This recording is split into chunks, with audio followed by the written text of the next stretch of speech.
Okay, in our last visit to the early civilizations of China, the Zhou dynasty centralized power through a new principle, the mandate of heaven. Now, if rulers were just, authority to rule came from heaven, and as sons of heaven, rulers were provided extra authority to accomplish political and religious goals. A ruler retains the mandate of heaven as long as he rules in the best interests of the people. Impressive technological achievements followed. Militarily, the Zhou invented the crossbow and introduced cavalry in battle. Agriculturally, iron plows proliferated along with sophisticated irrigation systems. And with the expansion of trade, road building improved. By 771 BCE, the dynasty's expansion declined with losses in war to northern enemies. And by 256 BCE, the dynasty's empire broke into competing city-states led by local lords who once served as the sons of heaven. So the transition from the Zhou dynasty to the Qin became known as the era of warring states. And during the decline of the Zhou dynasty, two important philosophical traditions emerged, each responding to the chaotic disorder brought on by the ruling classes. And that was Confucianism and Taoism. And meanwhile, two other traditions, legalism and Mohism, emerged during the transition from the Zhou to the dynastic emergence of the Qin during and after the era of warring states. But in 221 BCE, a very ambitious and cruel man gathered an impressive and able army and ruthlessly eliminated the remaining rulers of the Zhou dynasty. By using legalist doctrines where the will of the emperor is supreme, Qin Shi Huangdi became king of the Qin and assumed the title First Emperor or Shi Huangdi. Traditional Chinese historiography characterizes the first emperor in entirely negative terms. Shi Huangdi took control of the government. He ordered the burning of books that challenged legalist principles. He eliminated political and intellectual opposition through murder, execution, and at times burying alive detractors and scholars, but most often sending them to labor concentration camps. Many who resisted his rule were sent north to work on his pet project, the first unified version of the Great Wall of China, which were previously disconnected barriers erected by northern and northwestern states, defending themselves from continuous assaults by rural populations. Most of the prisoners sent to work on the barrier died and were entombed in the wall itself. The complete construction of the wall did not occur until much later with the arrival of the Ming Dynasty. In addition to the Great Wall, Shi Huangdi took on massive public works projects, the Guangzhou port, numerous canals, extensive road building, but the most impressive was his burial tomb.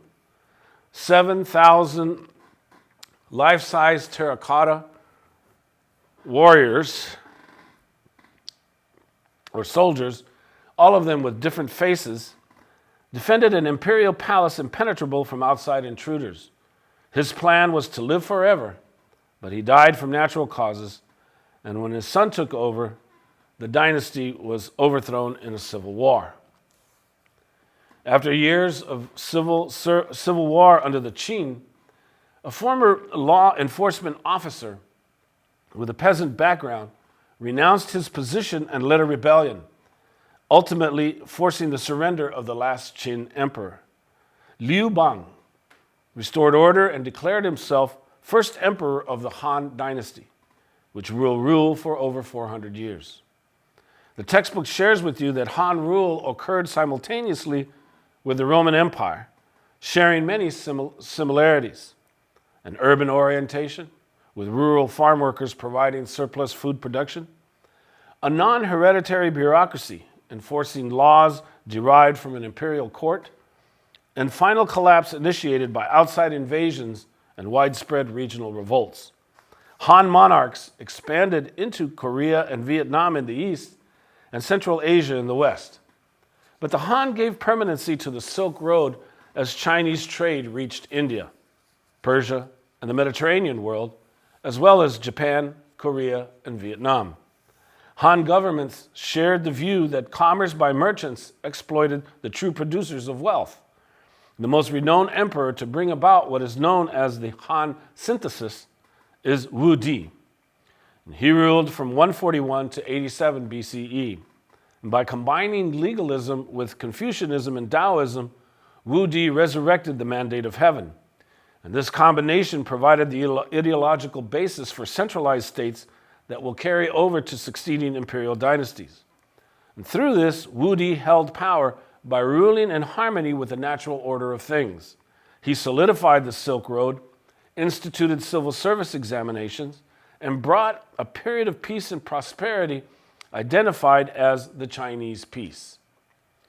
At the time of the Han, the Silk Road formed the world's longest trade route that lasted for 2,000 years.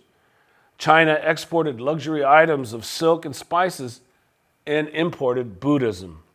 Strong leadership based on hereditary nobles and scholar bureaucrats sharing power led to the creation of a common written language. Now, please become familiar with Sima Qin, who wrote the records of the grand historian around the end of the 1st century BCE, and Zhang Chan, the father of the Silk Road. And please read those in the textbook. Now, in time, burdens on the common people led to popular unrest, and with it, new claims to the throne. The Han Dynasty experienced deep structural problems, bureaucratic intrigue and manipulation, and outside invasion. The era of the warring states that characterized the transition from the Zhou to the Qin was replicated with the fall of the Han. 3 contending states known as the Three Kingdoms brought years of war, chaos, strife, and instability between the North and the South.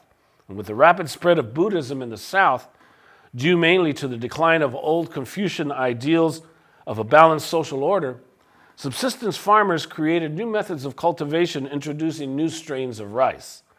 And as the South gained in prominence to the North, 2 new rulers, Wen and his son Yang of Sui, introduced administrative reforms, revised legal codes, standardized political units, and encouraged the spread of Buddhism.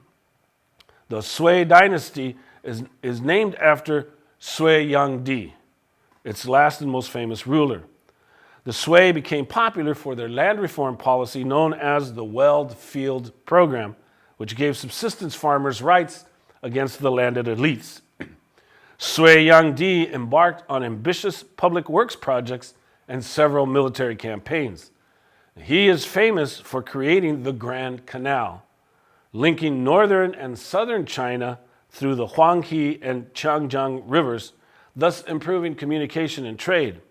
But he is also famous for initiating disastrous invasions of Vietnam and Korea. And the costly military endeavors and the building of the Grand Canal were financed by ever-increasing taxes.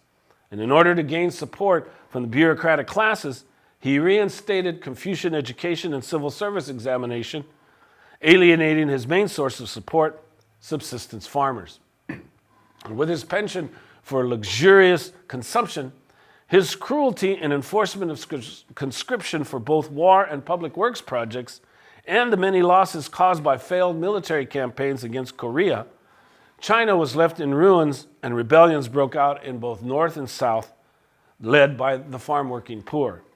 In 618, an assassination plot devised by his advisors, known as the Yuan clan, was carried out against Sui Yangdi. And meanwhile, in the north, an aristocrat named Li Yuan led an uprising, ascended the throne, and became Emperor Gaozu of Tang, initiating close to 300 years of dynastic rule. Tang rulers benefited from Sui land reform efforts and increased trade revenues generated from the Grand Canal. The Tang created a highly centralized government supported by a complex bureaucracy, restoring civil service examinations in the process.